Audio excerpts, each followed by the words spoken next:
Hello guys, welcome to my channel. TET pass पारा शिक्षकों का वेतनमान मुद्दे को लेकर राजभवन के समक्ष धरना प्रदर्शन का आज 81वां दिन हो गया है। निर्दयी सरकार अभी तक पारा शिक्षकों के हित में कोई पहल नहीं की है। आज राज्य भर के तमाम टेट पास पारा शिक्षकों के द्वारा पूर्व प्रायोजित कार्यक्रम के तहत केंद्रीय कार्यालय झामुमो का घेराव का कार्यक्रम था और इस दरमियान में राज्य भर के सभी पारा शिक्षकों का जुटान वहाँ हुआ था और इस दरमियान जमकर पारा शिक्षकों के द्वारा सरकार के विरुद्ध बरात निकाला गया। आइए अब कुछ ग्राउंड रिपोर्ट से आपको मुखातिब कराता हूँ। कि आपको आंदोलन करने से नहीं रोकना है। आपको पता है कि आज जो हम लोग आंदोलन किए, इस आंदोलन से जितना पॉपुलरिटी और जितना मेहनत सब हम लोग किए, पॉपुलरिटी जितना हम लोगों को नहीं मिला, तमाम लोगों को, उससे ज्यादा विनोद कुमार पांडे जी को मिला। ये आपको मालूम है कि नहीं मालूम? बिल्कुल। अभी जो पीएसएस वाले किए, हम लोग किए, ज्यादा पॉपुलरिटी उनको मिल रहा है। ये बात आप समझ रहे हैं कि नहीं समझ रहे हैं? और सबके मन में चल रहा होगा कि भाई इन्होंने क्यों रोका आंदोलन। आंदोलन इसलिए रोका कि उससे पूर्व जो चीजें हमारी थी, हमारा जो ग्रीवांस था, वो ग्रीवांस कम से कम इनके बीच में हम लोग आराम से सकारात्मक, वो माहौल तो अलग था ना। आज की माहौल और पूर्व का माहौल अलग था। बैठ करके वो 1 घंटा 1.5 घंटा हम लोग को समय भी दिए थे। 4-5 साथी भी हमारे साथ थे, उन लोग भी उसका गवाह है। तो बातें बड़ी अच्छी हुई और तमाम लोग यहाँ जो है, तमाम लोग देखे, उन्होंने स्पष्ट कहा कि भाई आपकी जो बातें हैं, आपकी बातों को मैं मजबूती के साथ सरकार के समक्ष में आपकी बातों को रखूंगा। हम लोगों ने स्पष्ट तौर पर कहा है कि झारखंड मुक्ति मोर्चा का कार्यकारी अध्यक्ष माननीय हेमंत सोरेन जी हैं।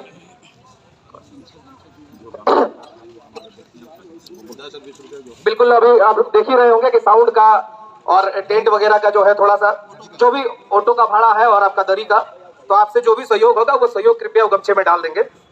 तमाम लोगों से वो आग्रह होगी।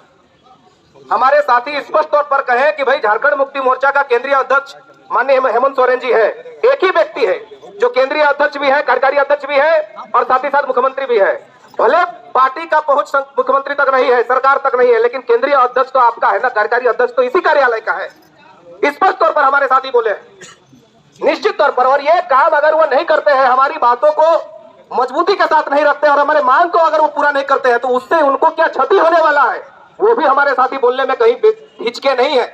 स्पष्ट तौर पर उनको बोले हैं कि आपको क्या नुकसान होगा। नियमावली तो अधिकारी पदाधिकारी बना करके चले गए, लेकिन नुकसान तो संगठन को होगा, पार्टी को होगा, ये आप जान लीजिए। इस बात को उन्होंने भी स्वीकार किया कि बनाने वाला बिगाड़ने का भी पावर रखता है। इस बात को उन्होंने भी स्वीकार किया और उन्होंने एकदम अपने शब्दों में स्पष्ट तौर पर कहा है कि हमारा दिली इच्छा है कि आपका आंदोलन समाप्त हो जाए, आपका धरना समाप्त हो जाए, आप खुशी खुशी घर चले जाए। ये उनका दिली इच्छा है। उन्होंने ये बताया, मीडिया के समक्ष भी उन्होंने कहा, तमाम लोगों की उपस्थिति में मीडिया के समक्ष उन्होंने कहा कि मैं इनके मांगों के साथ हूं और इनके मांग को मैं पूरा करने का हर संभव प्रयास करूंगा।